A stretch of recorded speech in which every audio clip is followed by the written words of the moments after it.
¿Ya están casi todos nuestros compañeros? Creo que sí, Milagritos, ya están casi nuestros compañeros. Dame el pase, Mili, porfa.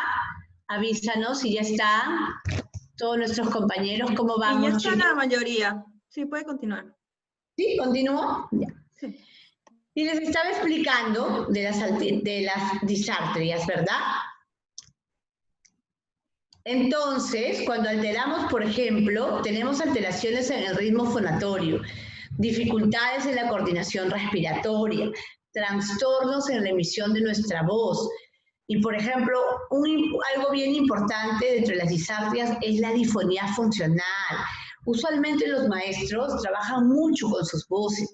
Ellos tienen mucha tendencia a tener este tipo de problema, una disfonía funcional muy, pero muy marcada. Entonces, ¿qué significa? Significa que, por ejemplo, tenemos que tener mucho cuidado ahí en cuanto a los diagnósticos. Porque, por ejemplo, es típico en maestros esta disfonía funcional. Están siempre ronquitos porque todo el tiempo que están haciendo uso de qué? De su voz, uso de qué? De su lenguaje. Entonces es importante tomar en cuenta eso para no elaborar un diagnóstico errado, ¿sí? Listo. Continuamos, Milagritos, porfa.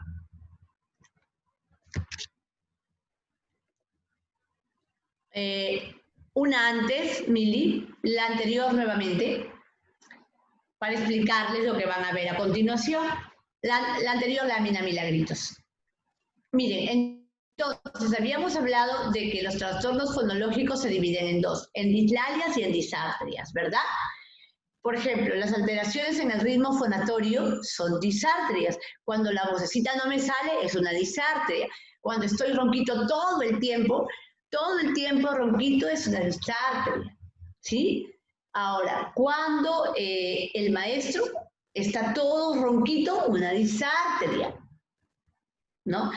Pero cuando es un rotacismo, es una displalia. Un lalismo es una displalia. ¿Sí? Y todas las dislalias funcionales y evolutivas son eso, son dislalias, ¿sí? Ya, entonces, hasta ahí comprendido, vamos a ver el ejemplo de una dislalia primero. A ver, Milagritos. Aquí tenía un gato. ¿Tiene un gato? Sí. ¿Y cómo se llama? Y la Miquel tenía un gato y yo no. No, ¿y No te me la gustaría, ¿y te gustaría tener uno? Sí. ¿Y cómo le pondrías de nombre? Dale, ya. Espero es que el pelo tiene tola y es raro. Ajá. ¿Y cómo se llama ese perro? ¿Sí? ¿Cómo se llama? Mira. No. Siéntate bien. ¿Cómo se llama? Pero. El Pluto. El Pluto. Oye, ¿dónde está tu mamá? Ella. ¿Y qué está haciendo? Tiene la otra. Siéntate bien. Oye, ¿y tu papi dónde está? Mi papá. ¿Sí? Ahí va. ¿Arriba? Sí. ¿Qué es lo que es ahí arriba en el trabajo? Sí. Ya, siéntese bien, pues. Muy bien. Oye, ¿tu mamá por qué te retó? Lo hace ti. Dime, ¿por qué te retó? ¿Qué hiciste? ¿Qué te pasó? Cuando torrotete. ¿Qué te pasó en la carita? Me tuñó la Valentina. De lloró a ti. Me tuñó la Valentina así. Me tiró así. El lobo. ¿A mí? ¿Sí? Sí. Te rajuñó fuerte. ¿Y quién es la Valentina? Me tuñó ahí. Sí, pero ¿quién es la Ya Valentina? ponerla, po. Oye, dime, ¿quién es la Valentina? Mi mamá tiene la patura, la Valentina. ¿Es compañera del jardín? Sí. ¿Amiga tuya? Sí, mi mamá tiene la patura, mi mamá la Valentina, pues de ti, me tuñó. Oye, ¿la Valentina es compañerita tuya del jardín? Sí, pues ¿Y juegas con ella? No, pues de ti la bota, mi mamá la patura, pues de ti.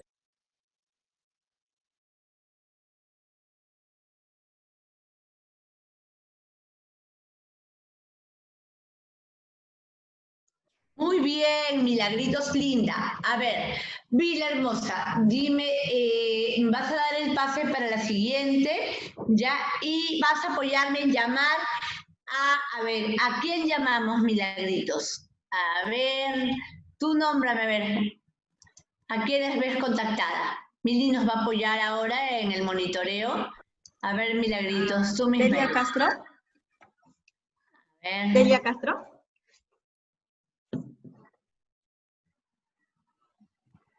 A ver, Delita. Ahí está.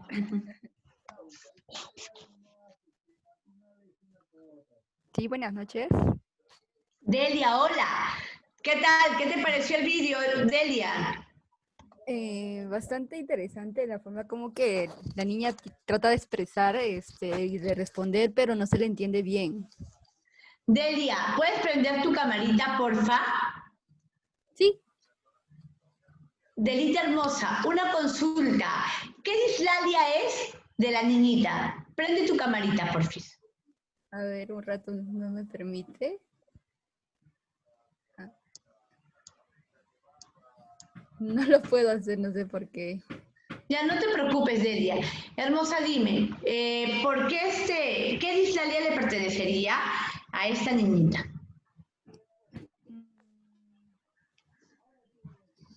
No puede pronunciar bien la R, que me sería rotacismo. Eso, qué genia, muy bien, excelente. Entonces sería una dislalia de tipo rotacismo, ¿verdad? Entonces hasta ahí ya vamos entendiendo, ¿no? Muy bien, gracias, Delia.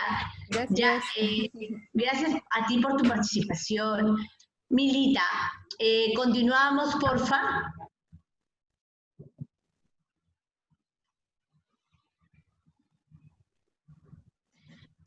Trastorno de la fluidez, chicas. El anterior era fonológico, ¿recuerdan? Ahora nos está tocando el de la fluidez. ¿Y a qué nos referimos, chicas y chicos, con la alteración de la fluidez y la organización temporal normal del habla? Son inadecuadas para la edad del individuo y las habilidades del lenguaje están caracterizadas por repeticiones y bloqueos espasmódicos que afectan el ritmo y la melodía del discurso. ¿Qué es todo este rollo? ¿Han escuchado hablar de la tartamudez? Pueden prender sus micros, porfa. Sí. ¿Sí? ¿Qué saben de la tartamudez? A ver, vamos a preguntar aquí. Rubén, cuéntamelo todo y exagera. ¿Qué sabes de la tartamudez, Rubén? Rubén estaba contestando en el chat. Rubén. A ver, creo que Rubén tiene problemas con su audio, si no, a lo mejor va a escribir aquí su comentario o pregunta. Ya, listo. A ver, Mila, tú dirige entonces. A ver, ¿quién está habilitado en el audio? A ver, Fiorella Vázquez.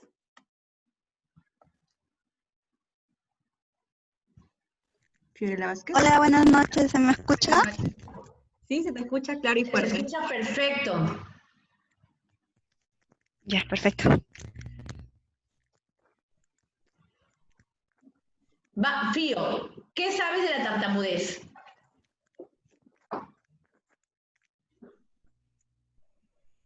Fiorella, ¿me oyes? Disculpe, no la escuché, ¿qué pasó? Cuéntame, ¿qué sabes de la tartamudez, Fío? Ah, ya, sobre la tartamudez. Bueno, he escuchado que hay una etapa en los niños que les suele dar y que es normal, que es previo cuando ya van a comenzar a explotar en el tema del lenguaje y el vocabulario, pero Ya. también ya cuando esto persiste en el tiempo ya se vuelve en algo, digamos, patológico, ¿no? Y que puede seguir existiendo hasta la etapa adulta y que tiene un componente emocional que también hace que esto de repente empeore en ciertas situaciones por el tema de la ansiedad. Esto he escuchado sobre la tartamudez. Muy bien, ¿no es cierto? A ver, vamos a conversar con... A ver, acá tenemos a... Noeli linda, Noeli, una consulta. ¿Has escuchado si la tartamudez puede también manifestarse en la adultez? ¿Hay adultos que tienen tartamudez?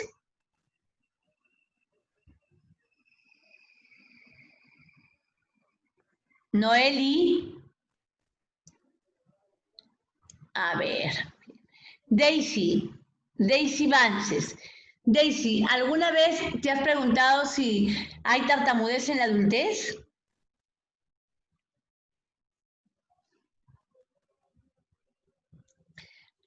Sí, sí, sí puede Muy existir algún... bien, Daisy, excelente. Entonces, cuando nosotros estudiamos la tartamudez, hablamos de una expresión verbal que afecta el ritmo de la palabra. Exactamente lo siguiente. No presentamos anomalías en los órganos, o sea, quiere decir que la úvula, que el paladar, que los dientes están en estructuración adecuada. Sin embargo, las características son la vacilación, por ejemplo, ta, ta, ta, ta, la prolongación del sonido, taza, taza, mesa, o mesa. ¿Ven? Son diferentes tipos. Vacilaciones, prolongación del sonido y repetición. Tónica es cuando se bloquea o tiene un espasmo. Y clónica es repetir una sílaba constantemente. Por ejemplo, tónica es ma, así. Y crónica es ma, y no te sale y haces movimientos. Y mixta es cuando no te sale la palabra y además mueves tu cuerpo, mueves tus manos. ¿Ven?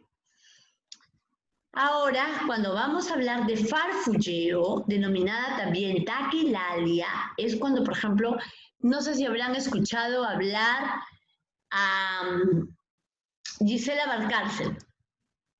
Neis, ¿has escuchado hablar a Gisela? No mucho. ¿No? Vania.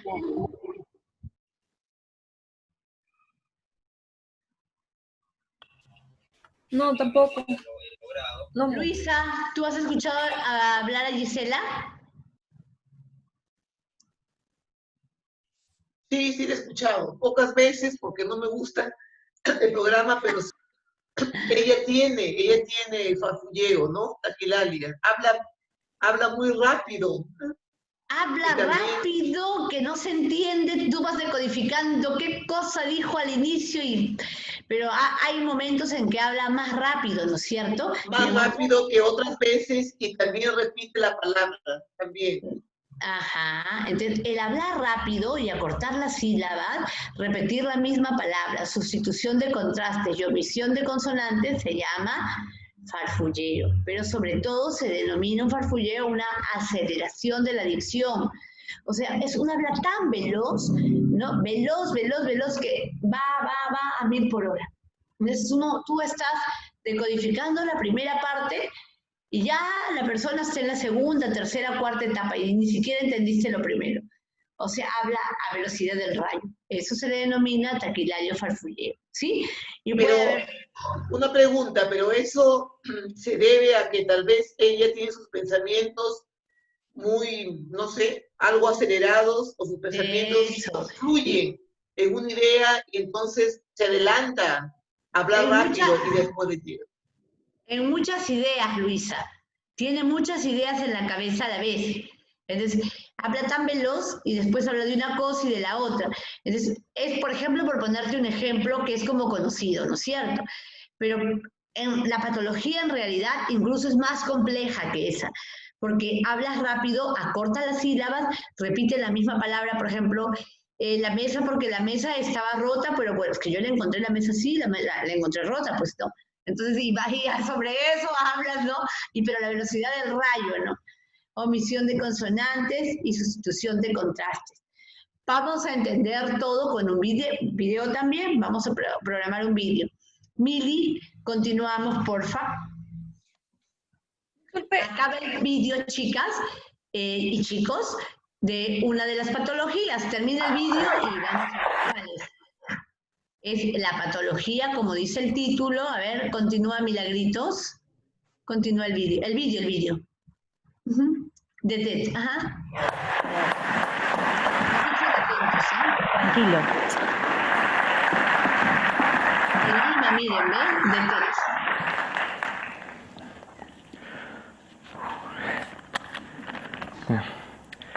26 de marzo 2008, diario personal.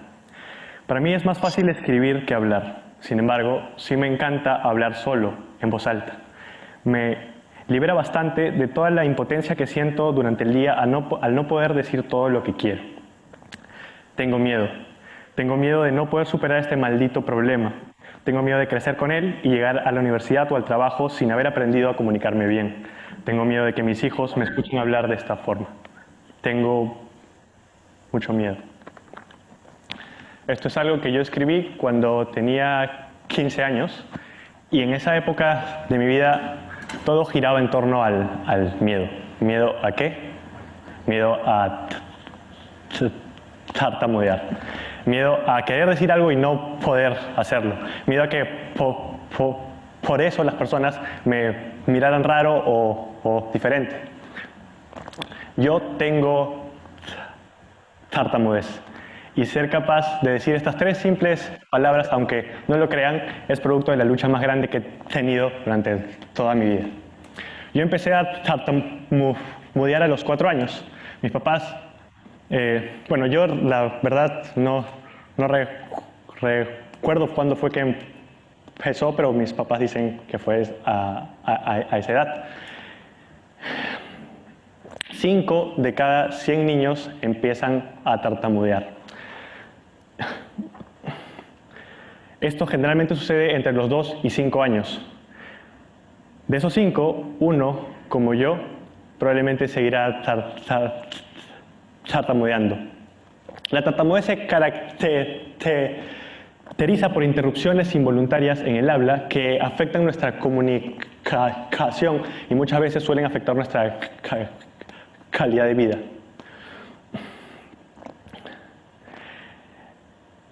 Los niños que empezamos a tartamudear, empezamos con repeticiones, prolongaciones o bloqueos. Estos al inicio nos suelen causar sorpresa, pero con el tiempo, si no son abordados por un especialista, empieza a generar frustración y empezamos a hacer fuerza y empezamos a hacer tensión para sacar ese sonido que no quiere salir.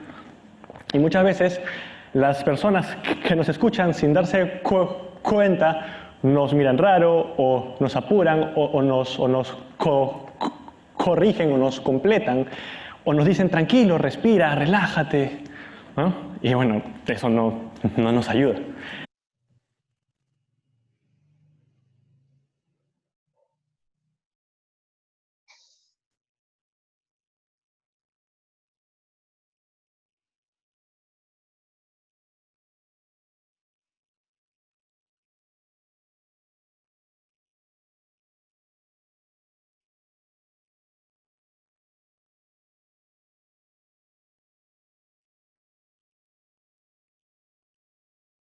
Milagritos, continuamos, porfa. Siguiente. Ahí, chicas, hemos visto un claro ejemplo de tartamudez, ¿sí? Y es específico, es claro, ¿no?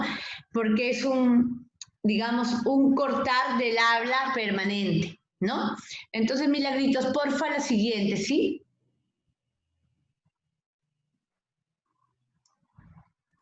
Ya, acá.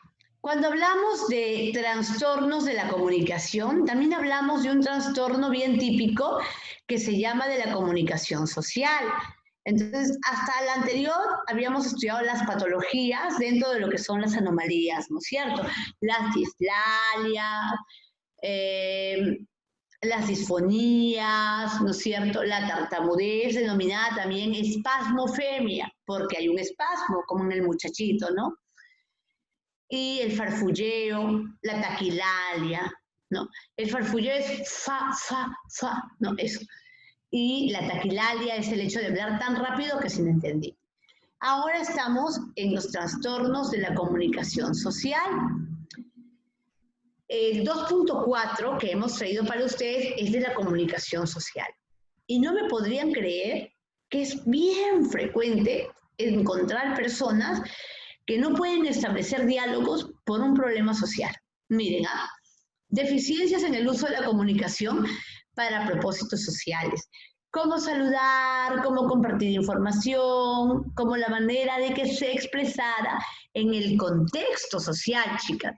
Las dificultades para seguir las normas, las conversaciones, las narraciones, cómo respetar el turno de las conversaciones, expresarse de otro modo cuando no es bien comprendido y saber cuándo utilizar signos verbales y no verbales. Hasta hay gente tan tímida que piensa que el resto se va a reír. Y los chicos con síndrome de Asperger que tienen un pavor social tan grande que pueden estar ahí detrás de la pantalla, estar atentos, pero no se vinculan a través de la comunicación y del lenguaje. Les cuesta. Otro es los síntomas que comienzan en la primera fase del periodo del desarrollo, pero las deficiencias no pueden manifestarse totalmente hasta que la necesidad de la comunicación social supere la capacidad limitada.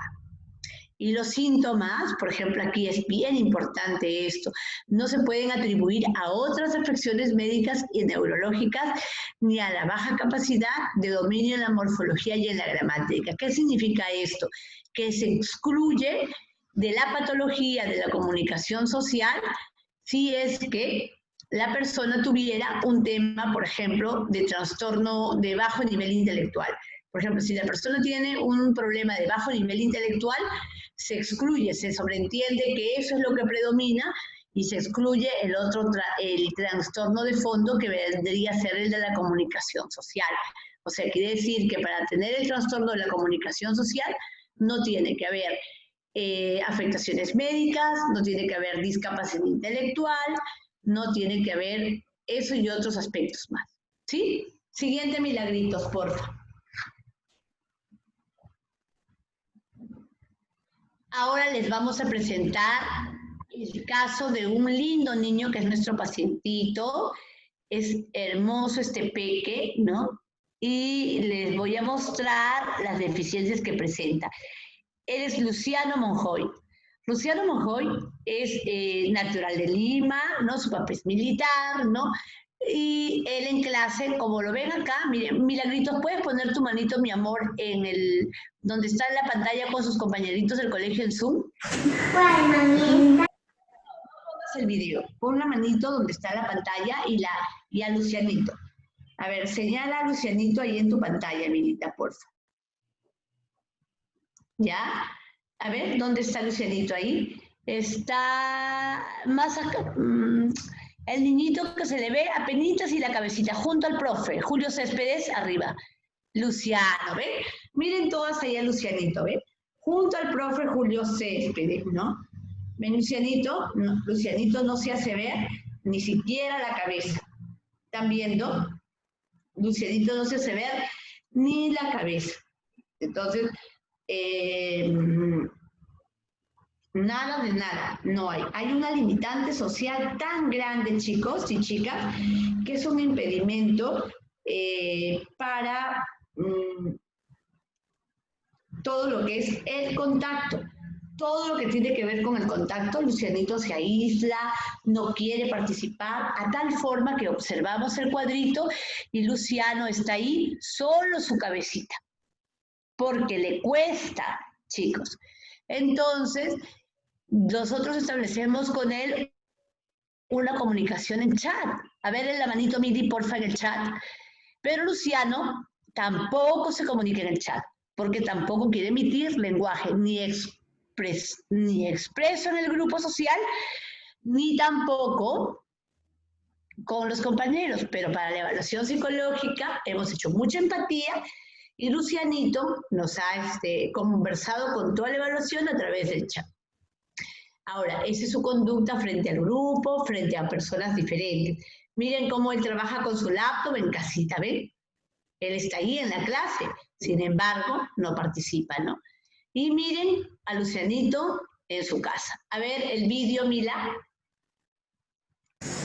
¿Cuál, mami?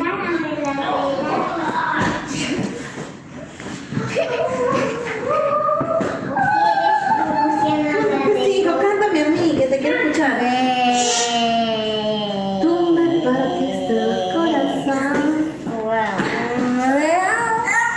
Pues bonito, canta, Tú mamá. me partiste el corazón. Ya, ya. A ver, continuamos, Mili. Entonces, están viendo, chicos, no, anterior.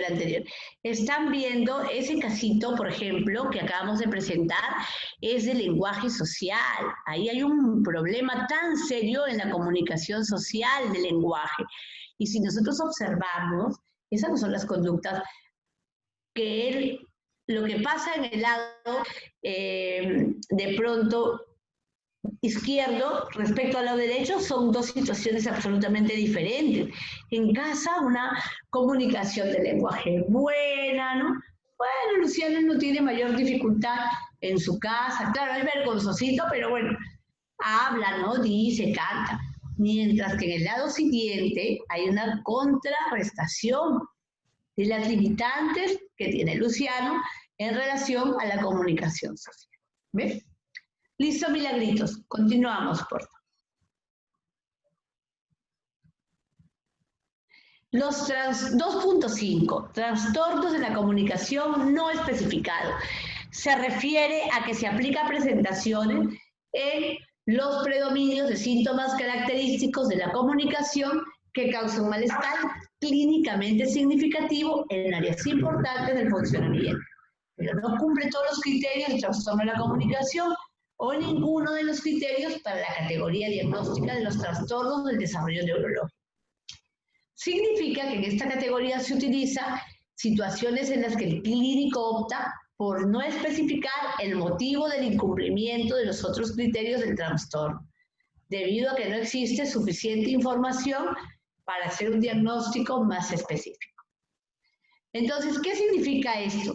Es una categoría que se utiliza en situaciones en las cuales el clínico opta por no especificar el motivo del incumplimiento de los criterios de los trastornos debido a que no existe mucha información para hacer diagnóstico específico. Quiere decir que el niño tiene o la persona tiene un poquito de farfulleo, puede tener un poquito de repente de displasia, ¿no? Y hay varios así indicadores que se presentan.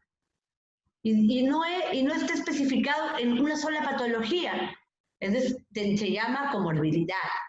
Cuando hay más de una patología, ya las personas que han seguido los cursos anteriores con nosotros, con el Centro de Desarrollo Neuropsicológico del Sur, sabemos que cuando no hay una sola patología propiamente dicha y está acompañada de otra, por ejemplo, un problema de rotacismo, ¿no es cierto?, con un problema de disgrafia, y le sumamos un problema de tartamudez, espasmofemia, ¿qué sería? Un trastorno de la comunicación sin especificación y que todo está en un percentil menor, o sea, mínima dificultad en cada año.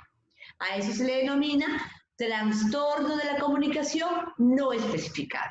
Continuamos, Mili, porfis. Diferencias del DSM-4 y el DSM-5.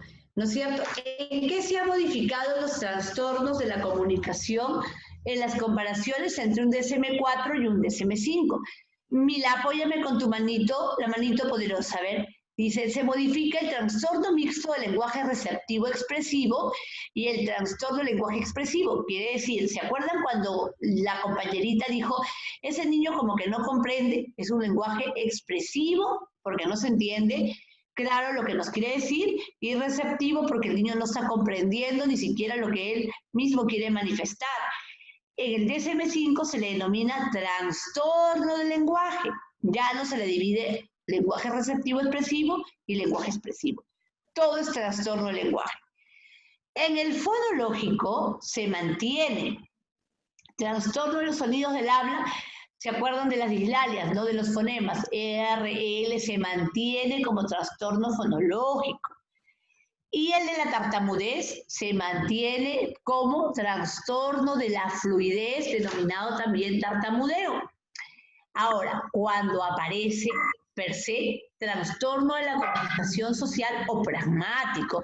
¿Recuerdan que vimos a Lucianito en esa dificultad que él presenta? Genial, ¿no? Y se mantiene el trastorno de la comunicación no especificada, con el de la comunicación no especificada. O sea que hay cosas que sí se mantienen, pero la diferencia está en la modificación que tenemos en el trastorno mixto de lenguaje receptivo expresivo con el trastorno del lenguaje propiamente dicho, ¿no? De igual forma, aparece, ¿no? Lo que es, se incrementa el de la comunicación social. O sea, el caso de Lucianito en el DSM-4 no existía, ahora existe, ¿no? Bien, eso es para los criterios de nuestros conocimientos cuando vamos a emitir un diagnóstico. Porque un diagnóstico, chicas, tiene que estar en función de nuestro DSM actualizado. ¿Sí? Bien, pasamos al siguiente cuadrito, Milagritos, por favor. Nuestra evaluación psicológica, ¿se acuerdan que les decía, tanto nuestra evaluación psicológica como nuestra evaluación del lenguaje? Atentos, ¿ah? Atentos y atentas. La evaluación psicológica les vamos a pasar, chicos, porque yo sé que la mayoría son estudiantes de psicología, para que tengan su anamnesis, ¿sí? La siguiente, Milagritos. El objetivo de la evaluación es detectar, ¿no es cierto?, qué dificultades tienen. Imagínense qué feliz sería el papá si el niño pasa por una evaluación psicológica y nosotros como psicólogos, como terapistas, como docentes, le hacemos la precisión al señor, hay que hacer un descarte, ¿no?, de tal cosa en el área específica. Ejemplo, el anamnesis, identificación personal, el nombre, la fecha de nacimiento, la dirección del menor y su motivo de consulta. Las complicaciones que tuvo la mamita en el embarazo, su cantidad de embarazos, el consumo de medicamentos durante el embarazo y los antecedentes del parte de parto y del recién nacido. Las semanas de gestación, el tipo de parto, las complicaciones, peso, talla y ABCAR. Chicos, ¿por qué en el lenguaje es tan importante el ABCAR? ¿Por qué? Porque cuando los segundos de oxigenación del cerebro del niño son medidos a través de un ABCAR. ¿Se acuerdan el niño que nace llorando, al que le palmeas para que llore? Ya. Eso, por ejemplo, es la medida del ABCAR. ¿Cómo nace el niño? Sale del vientre materno hacia nuestro contacto primero con el planeta Tierra, ¿no? O sea, donde él va a vivir, donde se va a expresar, ¿no? Ese primer contacto, ¿por qué es tan vital?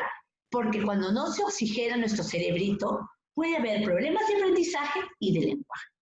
¿Ven? Entonces son dos cosas bien importantes. Cuando ustedes preguntan sobre la anamnesis, señora, ¿cuánto fue el ABCAR del menor? Y cuando más cercano a 10 está ese niño, ¿no?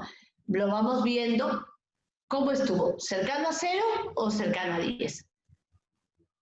Y vamos midiendo de acuerdo al nivel de oxigenación que el niño midió en función de la cantidad de segundos, de la cantidad de tiempo que el niño demoró en reaccionar.